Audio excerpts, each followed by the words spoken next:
Sobre eso estamos aquí con Carlos Escalante, quien es director general del Centro Interamericano de Gerencia Política en Miami y coordinador de la maestría en marketing político. Además, él tiene un libro que nos va a comentar después, pero quiero un poco escuchar su análisis respecto a esta situación que estamos viviendo aquí los hermanos sudamericanos. Señor Escalante, ¿qué tal? Buenos días. Muchísimas gracias por la invitación. Yo creo que el análisis hay que ponerlo en cada punto. O sea, cada país tiene su propia circunstancia y su propia dificultad. Pues ustedes han vivido una dificultad reciente con el cambio del Congreso, o sea, con el nuevo Congreso que se va a elegir. Relativamente resolvieron fácil el problema que tenían. Porque había un descontento generalizado contra el Congreso y finalmente lo que decide el gobierno, la gente lo aplaude y asunto acabado. No tanto lo que decía el gobierno, sino cualquier cosa que fuese en contra del Congreso era fácil, ¿no? Exactamente. O sea, había. Lo de Chile es lo que tú has dicho claramente, es sorprendente porque nadie, y mucho menos la dirigencia chilena, estaba en el contexto que estaba pasando. Parecía que no tenían información suficiente de inteligencia, investigación política, de cuál era el descontento social que había. Y tan mal ha sido manejado todo el proceso que las primeras acciones que hace el presidente Piñera es tener una reunión con todos los partidos políticos. Cuando estalla la violencia. Sí, claro, cuando estalla la violencia, en los primeros días, él dice, vamos a reunirnos con los partidos políticos, todos, y los convoca. Pero ya va, señor Piñera, el problema no son los partidos políticos. Los partidos políticos no son los que están manifestando, son la sociedad civil es la que está en la calle. Pero, señor Escalante, hay que identificar los líderes de esa sociedad civil, sindicatos, obreros, los estudiantes, los gremios, y sentarse con ellos. Era con ellos la reunión. Pero esa situación se le va de las manos. ¿Cuándo exactamente a Piñera en Chile? Porque la protesta, recordemos que comenzó con esta manifestación de jóvenes en contra del incremento de la tarifa del metro de Santiago, cuando consideran que le estaban afectando económicamente y que no había razón de ser para que les aumenten el pasaje.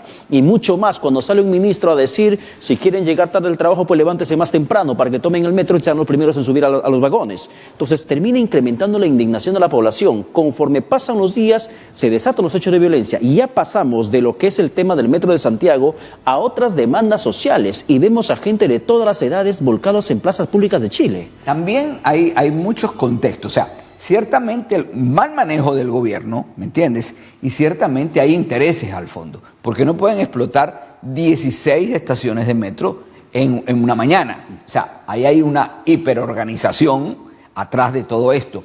Pero es como dicen el refrán en mi país, el niño que llora y la madre que lo pellizca. O sea, habían razones para un descontento social que el gobierno desconocía y fue pésimamente manejado. O sea, tenían que haber convocado una gran reunión, una gran asamblea de cooperación conjunta, sociedad civil y gobierno.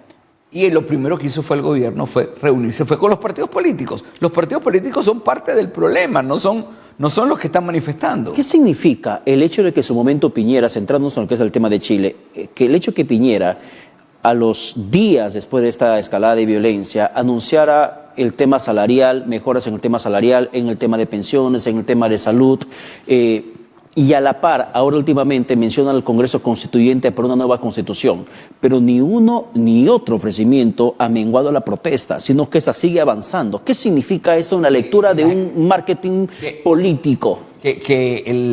Todas las soluciones que están planteando, mal planteadas, mal programadas, están pidiendo prácticamente la renuncia de Piñera. O sea, esto va a terminar prácticamente con la renuncia de Piñera.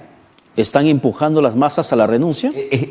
El gobierno está haciendo todo lo posible. El gobierno le echa gasolina a las manifestaciones para que eso pase, pareciera. Bueno, acaba de anunciar último que va a comenzar con querellas, con procesos legales contra aquellos que terminen anunciando marchas, movilizaciones, convocando o asusando la violencia. Eso va a generar mucho más violencia. Falta de identificar quiénes son realmente los verdaderos líderes y sentarse con ellos para ver cuáles son las soluciones reales.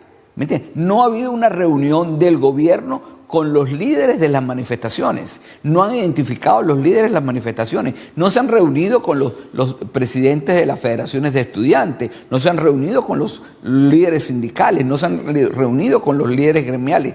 Tienen que haber una gran asamblea junto gobierno con esos líderes para ponerse de acuerdo y resolver, porque ¿quién va a parar todo esto si no es el gobierno que lo está parando? Ahora, recordemos también que el primer episodio de violencia social la sede en Ecuador, que finalmente fue menguado tras el retroceso del gobierno de Lenín Moreno. Por ahora. Claro, por eso digo, ha menguado, no eliminó el problema, sino que lo puso paños fríos. Tengo información de que el gobierno quiere volver a aumentar la gasolina, o sea, va a volver a decir esto y se lo va a volver a encender, ¿verdad? O sea, pero ya tiene la pistola en la 100, Lenín Moreno, si hace eso. Bueno, pero es que los gobiernos y los gobernantes parecieran que no entienden cómo se manejan los estados y no manejan bien los timings de las nuevas realidades con las redes sociales y todo esto que está sucediendo. O sea, una medida como la de Lenín Moreno tenía que haberla tomado en los 3 primeros meses. Cuando tú llegas al gobierno recién electo, suponiendo Lenin fue electo con el 51%, a los 3 meses tendría una popularidad de casi 70%. Era el momento de tomar las decisiones, no cuando tienes 15% de popularidad.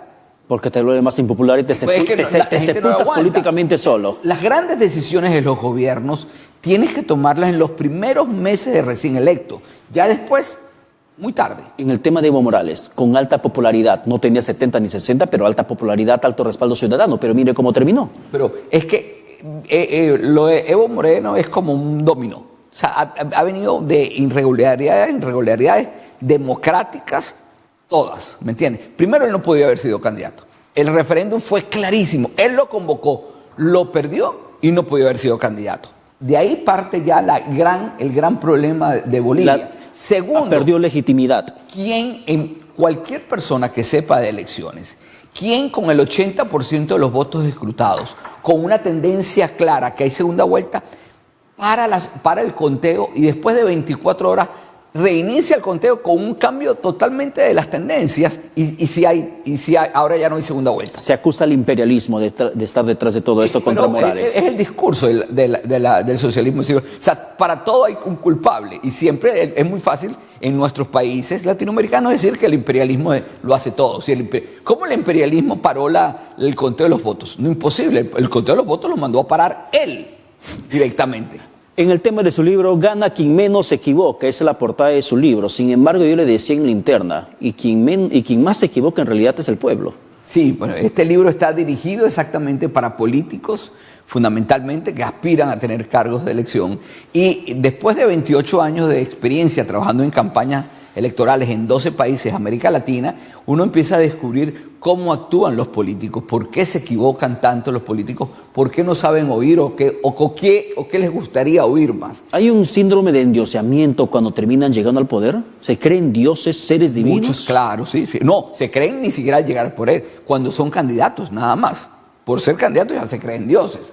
Cuando llegan son hiperdioses. Ya son la divinidad hecha carne. Sí, el ego es demasiado grande. El ego de los políticos es demasiado grande. Pero la gran dificultad que comentábamos antes de comenzar el corte del programa era de que como se meten en una burbuja y se encierran en una burbuja los políticos que creen que todo el mundo piensa como los que sus amistades o su burbuja está pensando y no entienden que la realidad es otra, totalmente distinta. Bueno, en esa situación lo que esperamos es que en esta campaña electoral que se viene dentro del Congreso de la República para complementar periodo, aquí en el país, ojalá que quien menos se equivoque sea la gente. Porque tácticamente, políticamente pueden hacer como un trabajo de reloj suizo los políticos, pero eso no garantiza de que sean buenos políticos. No, nada es perfecto, gracias a Dios. Sí. Te quería comentar antes del cierre. Justamente en la institución que yo dirijo en Miami, tenemos un convenio con la Escuela de Gobierno de la OEA. Ya. Y vamos a tener un programa entre Miami y Washington que arranca en diciembre, se llama Programa de Alta Dirección Política. Es ayudar a los políticos a aterrizar, a entender las nuevas realidades, a entender cómo se tiene que gobernar, cómo se tiene que comunicar, cómo se tienen que manejar estas redes sociales que aparentemente nos está rebasando en América Latina. Bien, señor Carlos Escalante, muchísimas gracias por estar con nosotros. Muchísimas gracias.